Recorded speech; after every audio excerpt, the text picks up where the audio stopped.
Pak Ustadz, saya mau sedikit bercerita karena hari ini temanya Why Always Me kan. Saya pernah di posisi itu Pak Ustadz.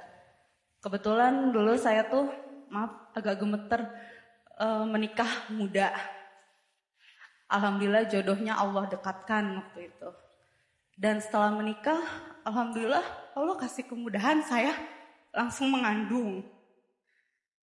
Di usia kandungan saya 6 bulan, disitulah mulai Allah tunjukkan kasih sayang. Saya harus melahirkan prematur dengan bayi saya 1 kilo 8 ons. Itu Pak Ustadz. Saya harus berhenti bekerja, berkarir di usia saya yang masih muda. Membesarkan anak prematur, saya kira ujian hidup tuh sampai di situ Pak Ustadz. Tapi ternyata setelah anak saya tumbuh kembangnya normal, saya bantu kejar ketinggalannya di usia 2 tahun. Setelah dia baru bisa berjalan, saya baru tahu kalau anak saya ternyata Allah tuh memberikan saya anugerah yang luar biasa. Ternyata anak saya istimewa. Tidak bisa mendengar dengan tuli yang sangat amat berat, tidak bisa dibantu alat bantu dengar saat itu. Jadi anak saya harus melakukan operasi di usia 2 tahun dengan operasi cochlear implant di dalam kepalanya ya Pak Ustadz.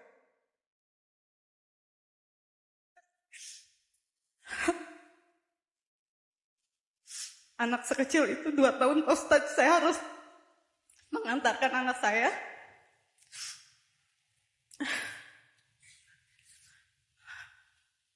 Karena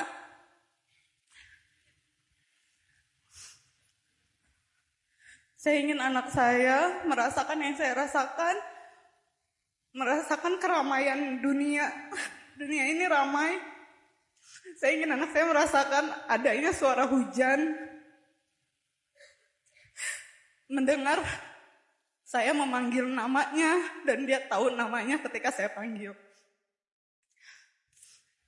Alhamdulillah Pak Ustadz, saat ini anak saya sudah berusia 8 tahun, sudah bersekolah, dan saya datang ke sini dengan ibu-ibu yang memiliki anak spesial juga hari ini. Masya Allah, luar biasa.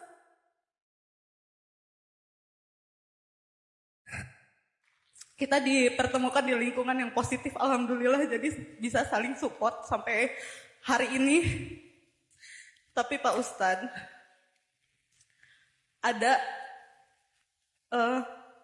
meskipun sekarang kami semua sudah saling ikhlas, belajar untuk ikhlas menerima kalau ini memang takdir kita, ditakdirkan menjadi ibu dari anak yang istimewa. Tapi kita juga ada kekhawatiran suatu hari nanti apabila saya atau ayahnya sudah tidak ada, bagaimana kami menitipkan anak ini kepada Allah agar selalu dalam lindungan Allah gitu Pak Ustadz. Dan yang kedua, amalan apa yang harus kita lakukan ketika Allah memberikan kita ujian atau Allah memberikan kita sakit? Apa yang harus kita lakukan sebagai hambanya gitu?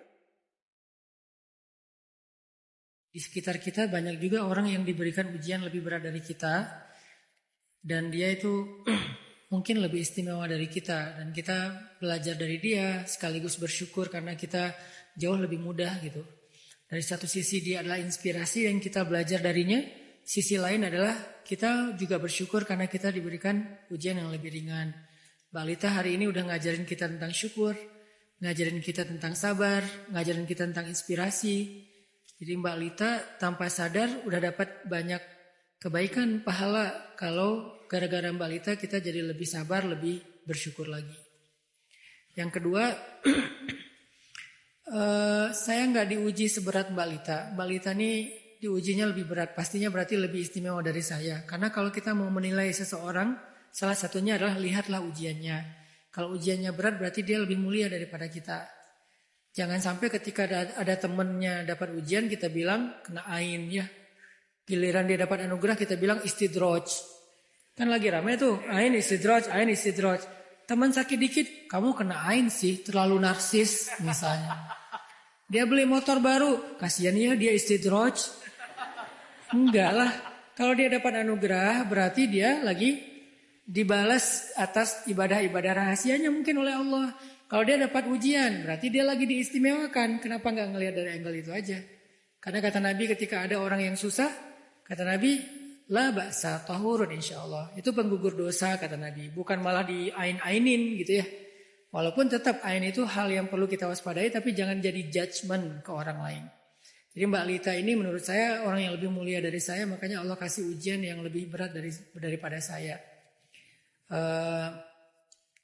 Mbak Lita kayaknya perlu lebih sering tafakur tentang sifat-sifat Allah yang maha memelihara, maha menjaga, maha mengurus. Salah satunya terkandung di dalam surat Al-Mulk dan ayat kursi. Dia yang qayyum, dia yang la ta'khudhuhu sinatun wala naum, dia yang wala ya'uduhu hifdhuhuma, dia yang selalu mampu, selalu bisa, selalu ada, gak pernah pergi, gak pernah ninggalin, gak pernah abai.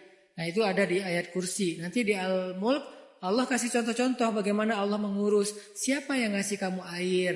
Siapa yang menciptakan langit, bumi, segala macam. Di ayat terakhirnya tentang air kan. Siapa yang ngasih kamu air? Kalau air kamu kering. Jadi Allah tuh lagi menunjukin kalau aku loh yang ngurus kalian selama ini. Aku loh yang mengatur hidup kalian selama ini. Aku loh yang merencanakan hidup kalian selama ini. Jadi jangan kamu pikir anak kamu itu kamu yang urus. Aku yang urus. Dengan lewat orang tuanya yaitu kamu. Kalau nggak ada kamu, aku juga tetap bisa ngurus dia dengan cara-cara yang lain. Jadi hakikatnya aku yang ngurus dia. Bahkan kamu pun aku yang ngurus gitu. Kamu pikir kamu ngurus diri sendiri. Enggak, aku yang ngurus kamu. Aku ngurus anak kamu. Aku ngurus suami kamu. Aku ngurus semua yang ada dalam kehidupan kamu. Allah. Nah ini coba Mbak Lita dan kita sama-sama belajar ya. Hakikat tentang pengurusan Allah. Tentang Allah itu Rabb, Allah itu yang maha mengurusi. Jangan sampai kita salah faham, merasa diri kita lebih daripada Allah, sampai muncul rasa ragu kalau nggak ada kita gimana. Nah, ini bahaya nih buat diri kita. Tapi wajar kalau ada itu, cuman nggak boleh nggak terjawab, harus terjawab. Kalau nggak ada kita gimana? Kan ada Allah. Nah ini belajar tauhid namanya, belajar iman, belajar akidah. Kalau masih ada rasa khawatir kalau nggak ada kita harus belajar lagi itu. Sampai rasa tenang itu muncul bahwa diurus Allah itu dengan saya tanpa saya sama.